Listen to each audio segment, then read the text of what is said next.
Hi guys, yun ako here. Sa video na to, tuturo ko kung paano mag-repair ng dancing gauge. Yung mga tools na kailangan mo, ito, mga usual. Phillips screw, cutter, long nose plier, maliit na flat screw, sikwat. Tapos yung mga capacitor. Yung capacitor na mga kailangan nyo, isang 10 microfarad, 100 microfarad, saka dalawang 1,000. Credit nga pala sa post ni Lance Enriquez. Siya yung nagbigay ng info paano nare-repair, o nagbigay ng idea paano nare-repair yung dancing gauge. So, ito yung model gauge natin ni bro flip. First, yung tatanggalin mo muna ito.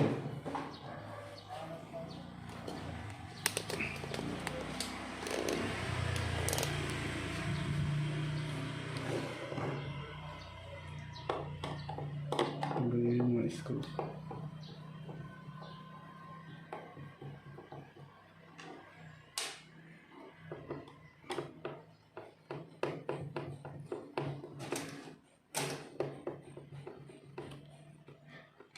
Kakailanganin mo rin pala ng lead wire, tingga. Kasi maghihinang ka. Kailangan mo rin ng panghinang.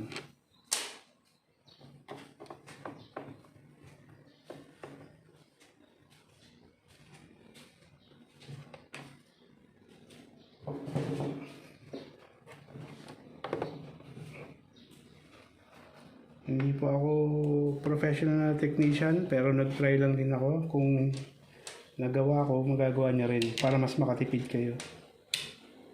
So, murang-mura lang yung mga parts.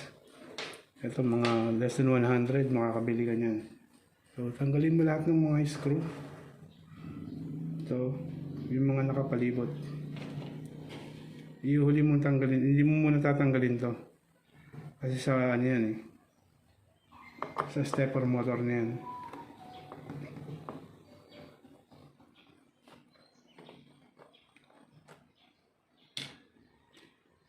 Ang best para hindi ka mawala, picturean mo muna yung ganitong view para madali mo siyang maibalik. Kung gusto mo mag DIY, pwede rin naman panoorin mo yung video na to kung paano lang tanggalin. Tapos kung hindi ka marunong maghinang, pwede mong ipagawa sa mga nagre-repair ng TV. Ang importante lang mabaklas mo, kasi kung presyo ng piyesa sa 100 lang, yung papahinang mo sa mga nagre-repair ng TV, siguro mga 300 lang aabutin. So magkano lang yun? Nasa 400 lang inabot. Compare dun sa singil ng mga nagre-repair, 1.5 minsan mas mahal pa.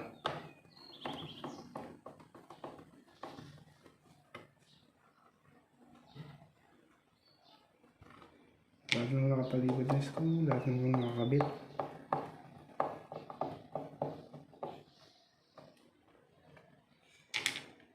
Tabi mo at baka magkulang.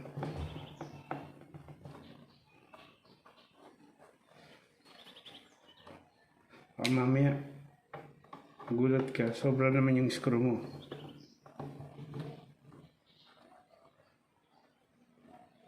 Yan. Since natanggal ko na siya, ang next kong gagawin, ito pala, finold lang doon na wire. Mamaya makikita mo kung anong purpose niyan.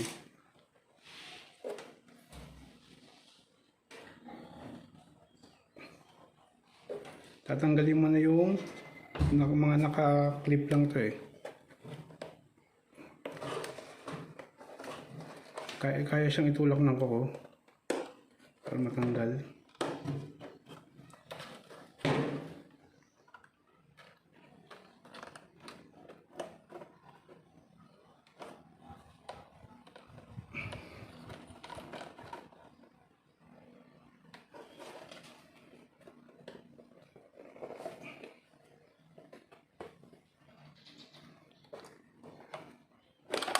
Yan, tanggal na siya. So, ang iingatan mo rito, yung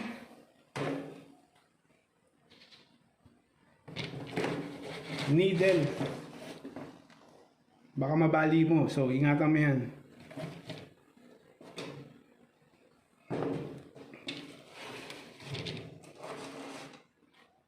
Itong needle ang iingatan mo. So, ano man tatanggalin? Dito. Yung mga stepper motor nung sa fuel, saka sa temp. So, safety pa rin.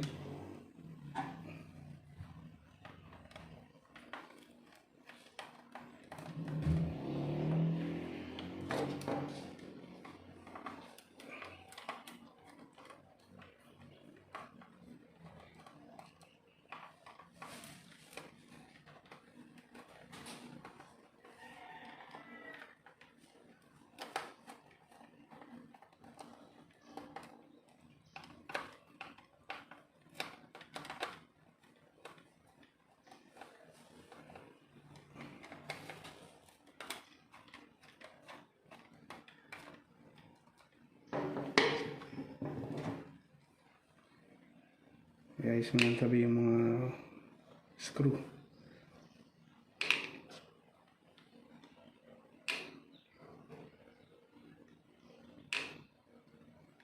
By the way, naka-indigo gauge tong si draw flip. Kaya white yung niya.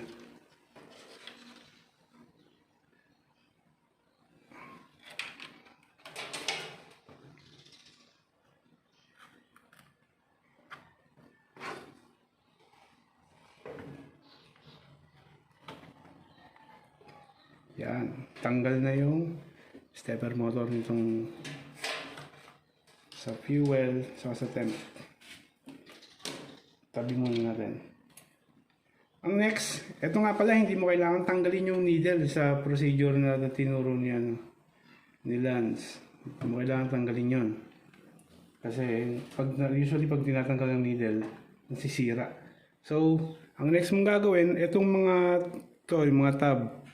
Yan lang yung nagpapakapit ng stepper motor sa speedometer. So, ang gagawin mo, angat mong konti.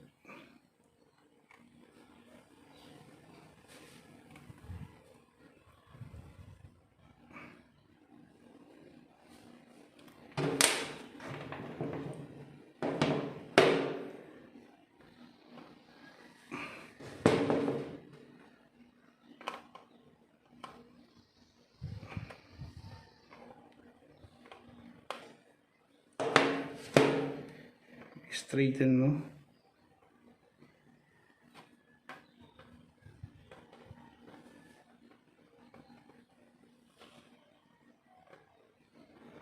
Pag may straighten mo na siya, pwede mo i-push palabas para mabunot. So, tinulak ko palabas para mabunot itong part na ito.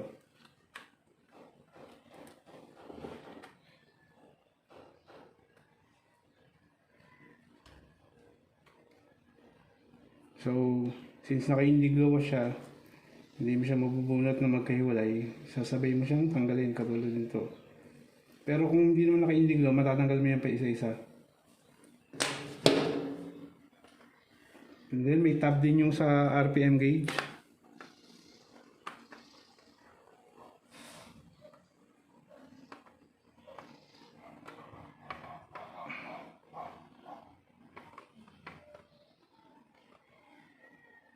Yan, straighten mo lang, tulak mo rin palabas.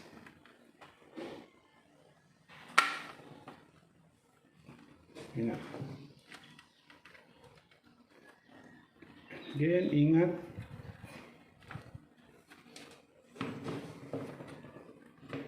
Ingat sa needle.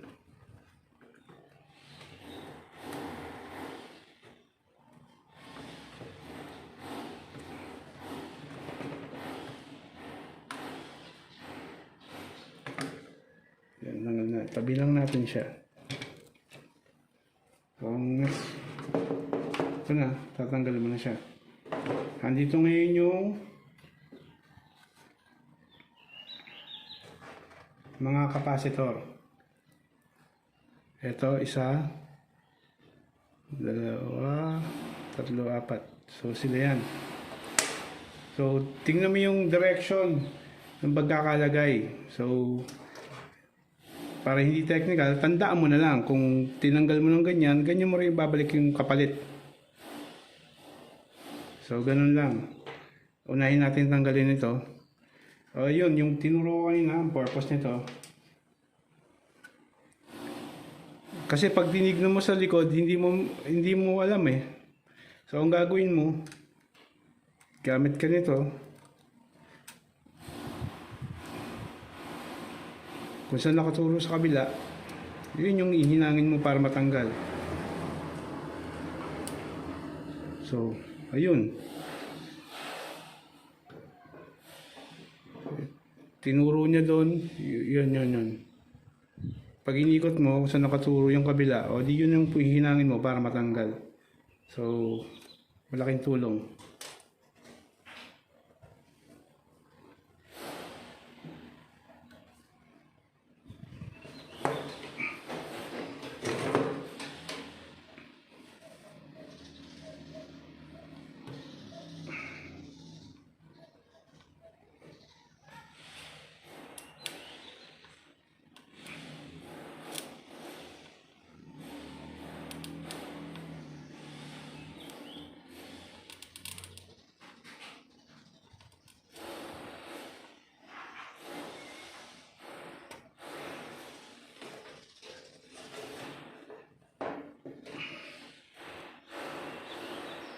Ayan na siya, tanggal na yung isa.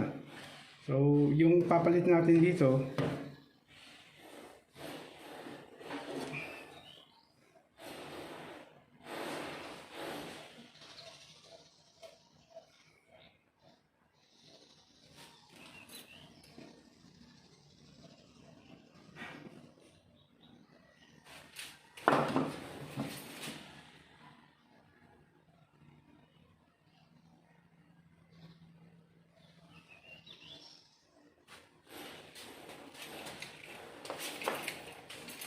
hindi ko alam kung mababasa nyo, pero 100 microfarad siya.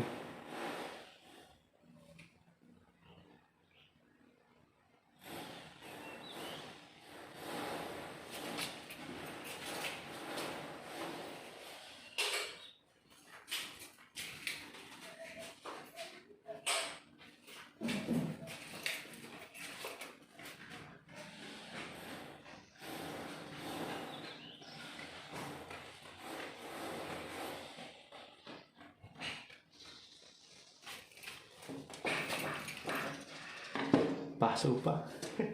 Ingat.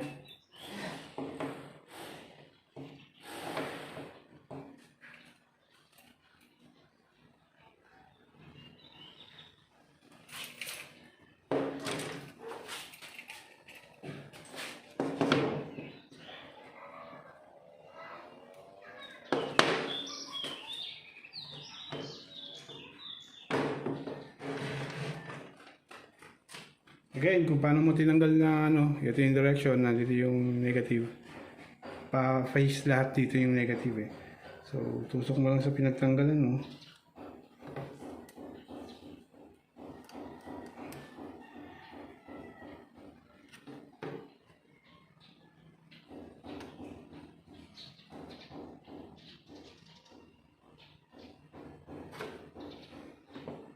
Yan, pagkatusok mo, lagyan mo ng konting lead. Huwag dun sa puno, sa may lang, sa wire. Tapos haltakan nyo siya pababa.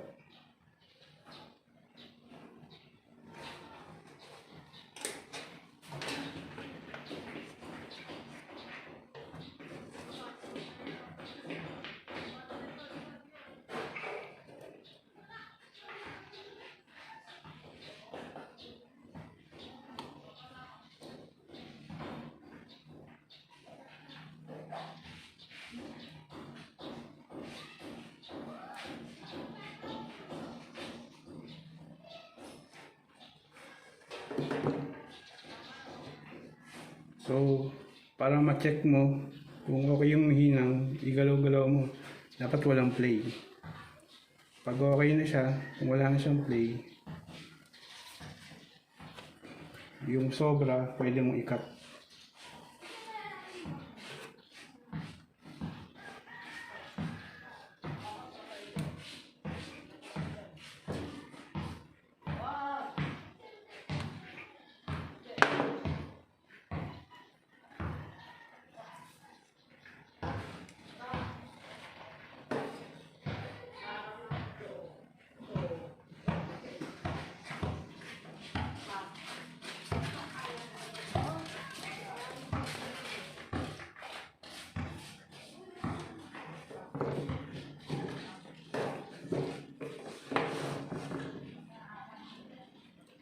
Nakaisa na tayo.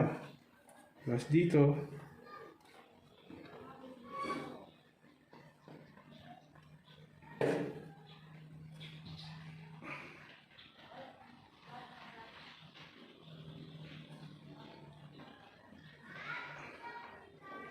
so makikita mo, tandaan mo na lang o i-estimate mo. Pwede mo nang gamitin ng ganito kung saan nakaturo yung wire. O yan yun. O dun siya. So 4 yan magkasunod. Pwede mong lagyan ng marker 1, 2, 3, 4 para dun sa 4 na malaki, sa dalawang malaki.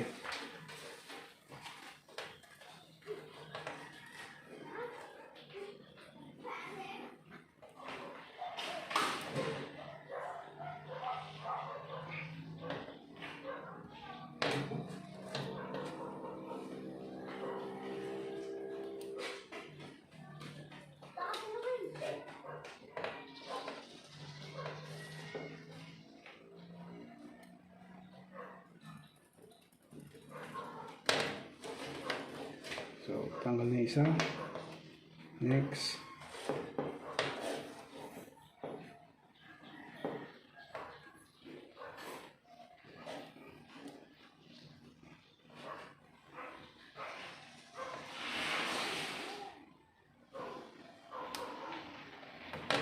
Again, kung hindi mo kaya maghinang, pwede mong dalhin sa nagre-repair ng TV, sa nagre-repair ng cellphone, pahinang mo na lang sa kanila. Basta dalhin mo lang yung material para hindi ka ma-charge ng mahal.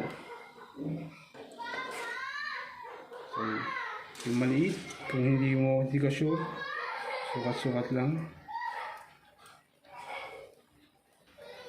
So, tinuturo niya dyan. So, yun yung next.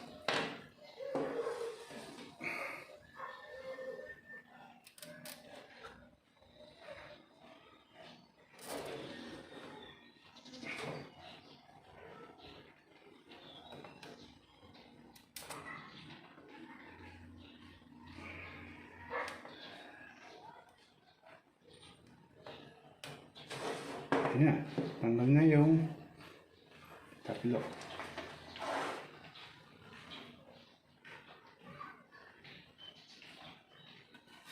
So, lalagay naman natin itong 10 microfarad.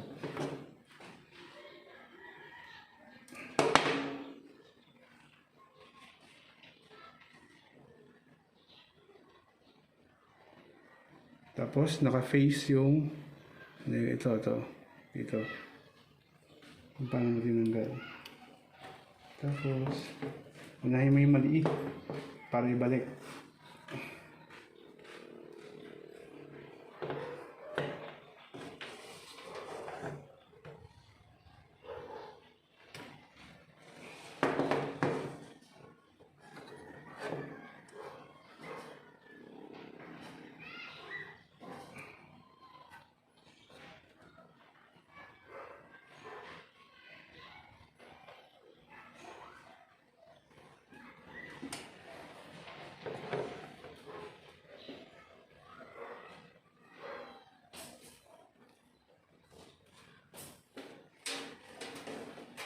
Konting lagay ng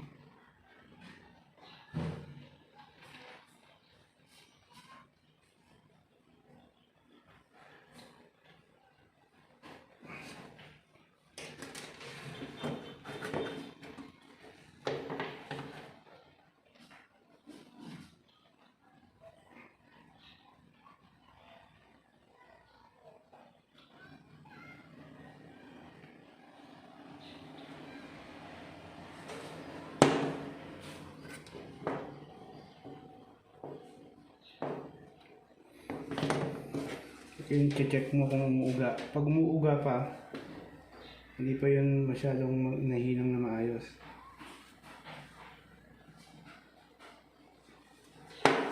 Kapag hindi na umuuga, maganda na yung pagkakahinang. Tulad nito, hindi na siya umuuga. So, cut ko na yung sobra.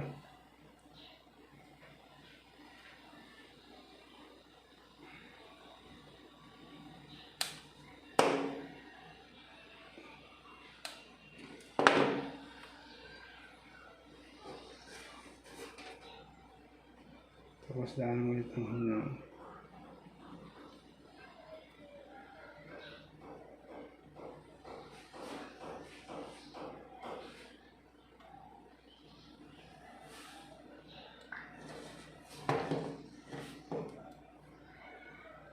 Okay. Next, yung malalaki. So, yung trabaho na to, less than 1 hour, okay na.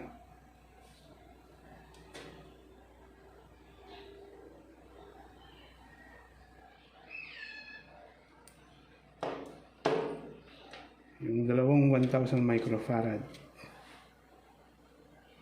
Next natin. Again, yung direction. Tandaan mo.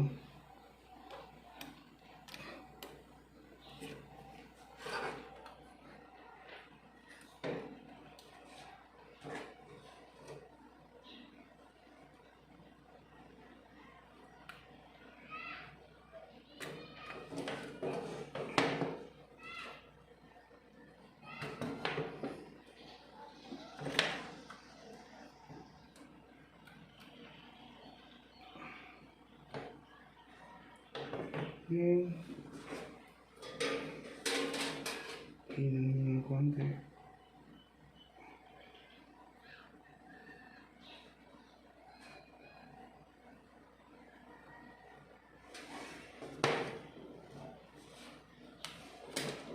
Konting kalog, putol.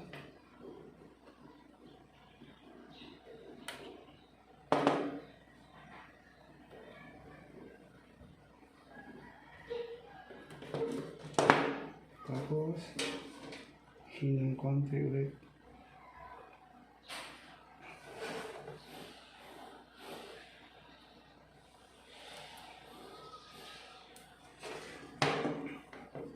Check. Tigas na. Naman tayo sa next. In direction, tandaan.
Konting ulit.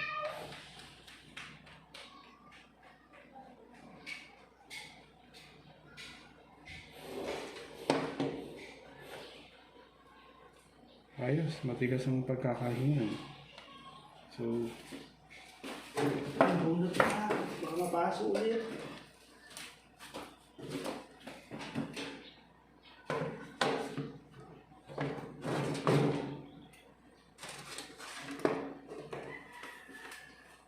Next is paano ibalik. Siyempre, paano mo tinanggal? Ganun mo ibabalik. Yan. Ano isusunod natin? Itong dalawa.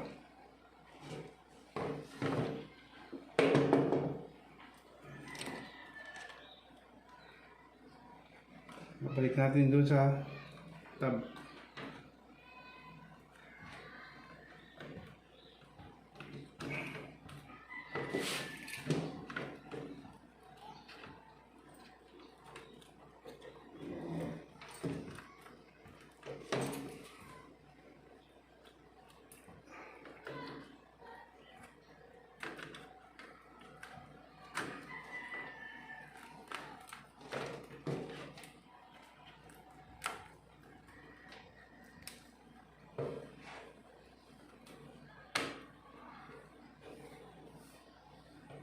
Make sure na ingatan mo ulit. Ingatan mo tong mga needles. Para hindi mabali. Again, maraming nadadali dyan. Pag naibalik mo na, hawakan mo sa likod. Ayan.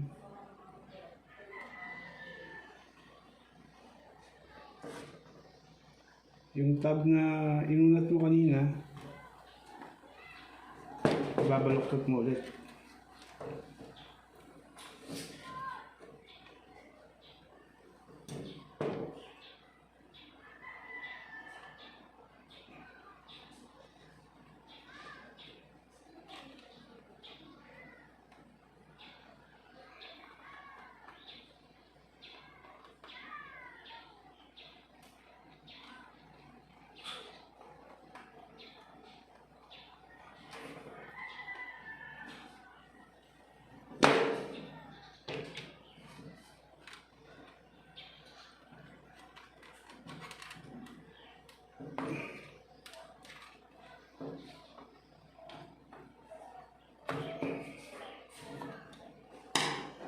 Ayun, nakabaluktot na ulit.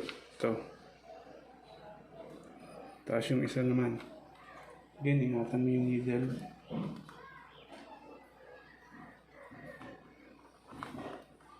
Baluktot.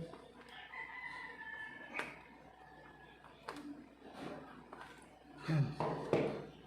Baluktot na ulit. So, fix na siya. And next naman, yung temp.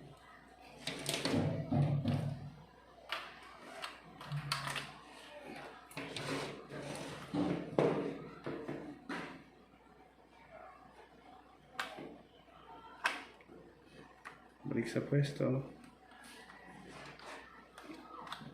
Malalay. Tapos yung mga screws.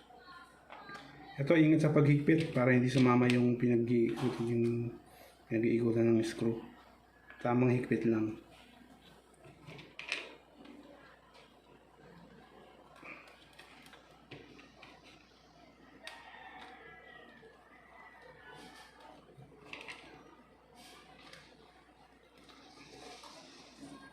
Again, para hindi ka malito, picture mo na lang.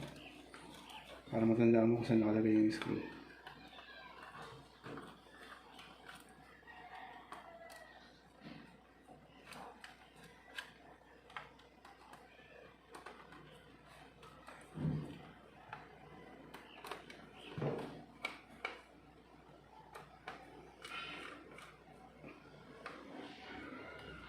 Ito hindi kailangan maigpit na maigpit.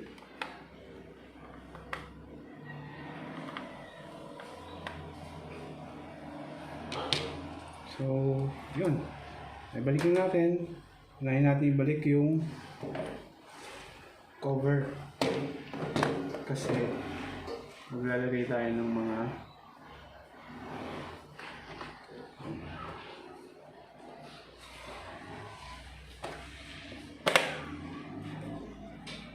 screw sa likod.